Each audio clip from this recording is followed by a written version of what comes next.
Roll for Adventure. This is a cooperative dice game for 1 to 4 players set in a fairly generic fantasy world where there is this evil entity that is just doing evil stuff and spreading evil around the land. But luckily enough, we have our adventurers that are going to try to do something about it by using their mighty dice.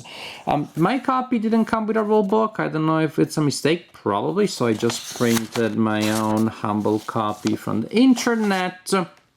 Now, each player in the game will control an adventurer represented by a board such as this one, and each hero has a special ability which is described in the text and is pretty much self-explanatory. Each hero also will come with a set of dice, and suppose that we are playing with these heroes here right now. Probably with 2 heroes, actually you need some extra dice, but just for the purpose of this example, this is good enough. Then we have a deck of evil monsters.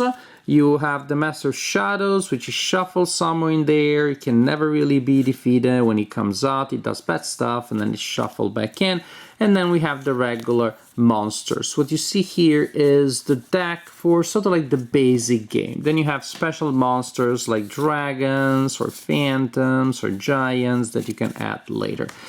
And so you shuffle the deck, and this will be, well, the bad guys that will come and will attack the land. The land is represented by this board, which is divided in 4 slices, these 4 triangular boards.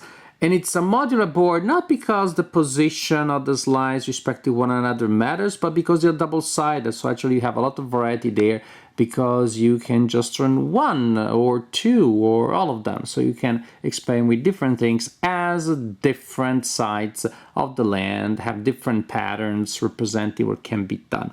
There's a vortex of oblivion in the middle of the board, and then another tile representing the vortex of resurrection. We'll see what that means. Depending on the number of players and the difficulty of the game, you place a number of gems here on this tile, and then you also place this other tile on the other side of the map, and you have different tiles. Very pretty, with different numbers of slots depending on the number of gems that you will need to win the game. When you complete a task on the game, a task that, as you see from that icon, will give you a gem. You take any 1 gem from this area and you place it on that area there. You win the game if you're able to place the required number of gems on that board before it is too late. And when is it too late? When all players have lost all of their dice. They should take actions, but all the dice are committed to positions on the board or cards. We'll see later what that means. Or also, if a land is completely corrupted. There are these adorable little skulls that are placed at the beginning of these tracks, and different game effects will cause damage to be added to the land. If a land is ever completely polluted, corrupted, then the game is over and the players lose the game. Now, during your turn, first a player will activate their character, will perform actions. Then you will draw a card, then you'll place a new monster on the board, and the monster will attack, and then you repeat like this. To take your turn, well, also remember, you have your special abilities, don't forget about those. But the default idea is that during your turn, you take all of your dice, and you roll them. Then you take at least 1 of them and you place it on an empty slot on the board, taking into account the fact that different areas on the board require different numbers and do different things. You have to place at least 1, but you can actually place multiple ones in the same spot as long as they have the same numbers. Suppose that, for example, among the numbers that they rolled, there were these 2 3s, and I decide to place them there, where, as you can see, there is an area that takes only 3s. Then I take the dice that are left and I re-roll them. I had to keep re-rolling and placing dice until I possibly can. I don't have any choice. I need to keep going. And here, this track here takes 5s and 6s, and I take it there, and then I roll again, and I have a 5, which I could place there, but just for fun, I place it here. And at the end of my turn, I don't get my dice back. I'll get them back when a task is completed. By the way, there may be monsters around the board, and I can also choose to place dice there to defeat the monsters. And so maybe instead I have a die placed there, so like so. So I don't get my dice back until either I complete a subtask. So for example, you see the subtask is completed by placing 4 threes there. So if somebody else later during their turn completes the task, then all the dice that have been used for that task go back to the legitimate owners. So the idea is that at the end of your turn, you will not have any die available, and hopefully as the players go, they'll complete enough tasks that some of the dice will stay committed and some will come back to you, and so that you have some at the beginning of your turn. But it's entirely possible not to have all of your dice. Actually, it's rather common. Also, the monsters will attack the board, and when the monsters attack the board, usually they steal the dice that you place there, and the dice that are stolen that way go in that area, the Vortex of Oblivion. So another place where you can place your dice is actually the Vortex of Resurrection, which is a 10 plus. That means when the total number of points there is 10 or higher, then all of the dice from there and the ones that were trapped there from the central area go back to their owner. When you're an active player, if the dice that you just placed come back to you, you don't place them on your board as a reminder. You cannot use them again. Next turn, this turn, that they will become available the following turn. And so you're placing dice on monsters so that then you have enough to remove them. And again, you're doing different things here. Now let's see what you do to complete tasks and gain gems. You see that area of the board, the fortress, there are those barriers. So when you place dice there, enough of them to complete a certain area, this one takes 3/4, you remove the corresponding barrier, return the dice, and then later people together will add their dice and do something like that. And so we remove that one. I think you get the gist. When you remove all of those, then you take a gem as indicated there, and then you can rebuild the barriers and try again. Here you need to place 3 ones. So when you take 3 ones, when you place 3 ones there, then 2 of them are returned to their owners and 1 of them is advanced there. And then you do it again, and then again 2 are returned, 1 is there, and then you do the 3rd time, and when you have 3 there, then you finally collect a gem. Also a die will be trapped there, kidnapped there, but you do get that gem.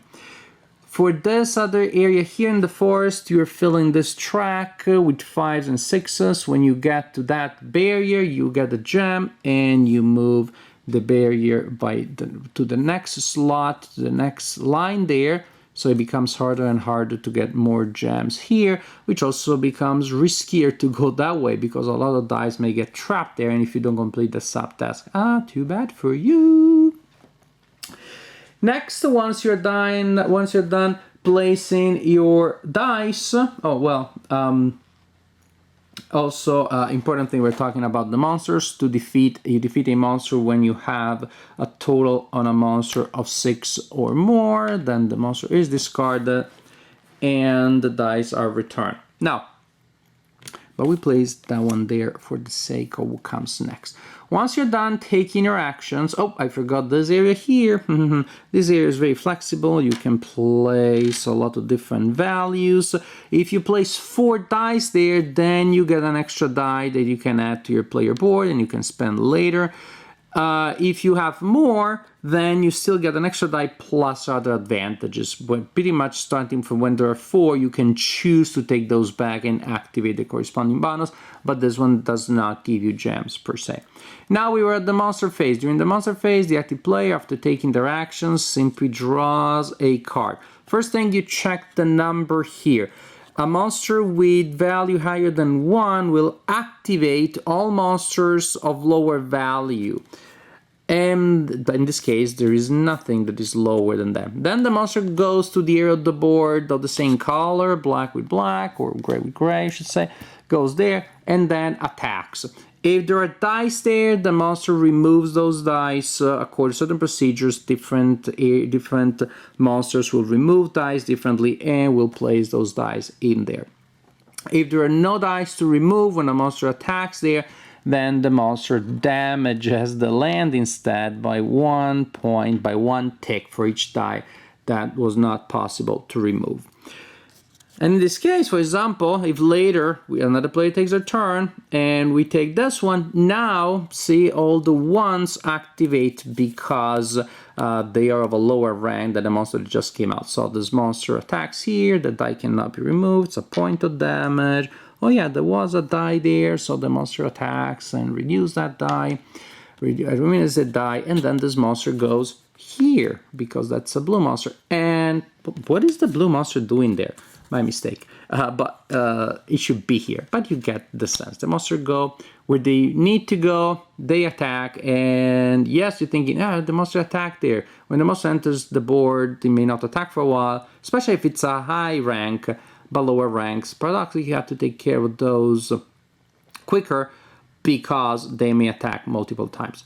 So summarizing, when it is your turn, you spend your dice, place them to defeat monsters, to complete tasks, or to build towards the completion of tasks. Draw a card, place the new monster attacks, possibly activates other monsters for attack, and then you sit there and cross your fingers that by the time that the players have gone, some of your dice have returned to you, and so that you can play them. And this is how you play Roll for Adventure. So Roll for Adventure, I have to tell you, the game is better than I thought it'd be. From the rulebook, it just felt very abstract and dry, and luckily enough, is not entirely that, or not only that. What we have here is a game that is fine. It's diligently executed. I can't point to anything that is a deal breaker that made this a bad game. Everything is okay, everything is good, and the game is enjoyable. Somehow it did feel a little bit bland. It does feel exactly just good, but it never gave me that sense of like tingling down my spine that really is the hallmark of a game that is exciting and I really want to play and I really am engaged with. Again, it has a lot of good things and there isn't any specific deal breaker. However, there isn't anything to me that makes it stand out and really make it wow, something that really stands out in today's amazing offer of new games, even when it comes to new dice games or new cooperative games.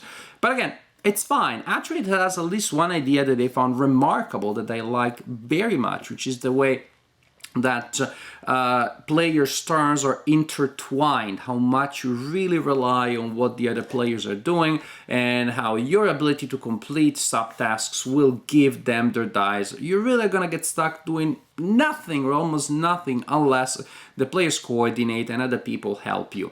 In that sense, I really believe that the game here is doing the cooperative thing right. There are games that are cooperative because you have a common goal, but they feel more multiplayers, or the idea is it's cooperative because if a single player dies, then everybody else dies, so you do have to coordinate. But I don't know many games that require coordination to the point that you're gonna get stuck unless you plan for other people to pretty much literally give you your action and for you to do the same. That is great, although of course it does open the door to the possibility of quarterbacking of the alpha player, because everything is in sight, and a player with a big ego and deep knowledge of the game, or believe that they know the game, can pretty much ruin the experience for everybody by telling them what to do. There is that element. So you have a great idea there, and I think that with a little more flavor, with a little more theme, or more multi-layer tasks to accomplish, this could have been a killer game. As is, again, is a perfectly fine game, but what is again, it's more like what is missing than, oh, there's a problem here. Maybe the theme. The theme is very generic. This has to be one of the most generic, archetypical, or stereotypical fantasy games that I've seen in a long time. The art is okay, could be worse, but it's not that evocative. It really gives me the sense of I wanted to have a cave troll. And if I was thinking to draw a cave troll, that's the kind of cave troll, that's the kind of wolf, that's the kind of dragon that I would have. Everything is just the kind of thing that somebody without a training in design would think of, which, well, I expect better from professionals that are trying to give me a world that is immersive, a world that I can connect with. The dice tasks are completely abstract, and that is fine. This is a dice game, and I can play abstract dice games. But again, if you're telling me that that's we're assaulting a fortress or exploring a desert, no, there's nothing like that. And so, I don't know, almost like maybe it could be a completely abstract game. I play cooperative games that are more abstract than this, like Fuse by King Klenko. It's more abstract than this one. Those dice patterns have nothing to do with diffusing bombs, and it works. I don't know, maybe my wondering what is this to do really with a desert is distracting me more than an abstract game. What? And again, the locations, again, they are very, very generic. So maybe there is that. Maybe there's the fact that, you know, matching 5 and 6s all the time on a longer track. Yes, it's more interesting because there's more push your luck later, but I'm still just matching 5s and 6s. So maybe the attempt to turn it into an epic fantasy fight, however, the game does remain a pretty abstract game that is more distracting than it really is productive. So, and also the game is very small. It's definitely much smaller than this would require a lot of air in the box. It's a minor thing, but it still is there. So it's a fine game. It's an okay game. I didn't hate it. I didn't love it. 20 years ago, when the offer of cooperative games was much smaller, this would have been mind-blowing. As of now, it's an okay game. Nothing terribly wrong with it, but nothing that really makes it super exciting and super delicious. It is a perfectly finely executed game. It's a dish that was cooked and there's nothing wrong with it, and yet somehow you don't give it a 5-star review and you don't know exactly why, but you know that that's how you felt. And that's how you felt about Roll for Adventure.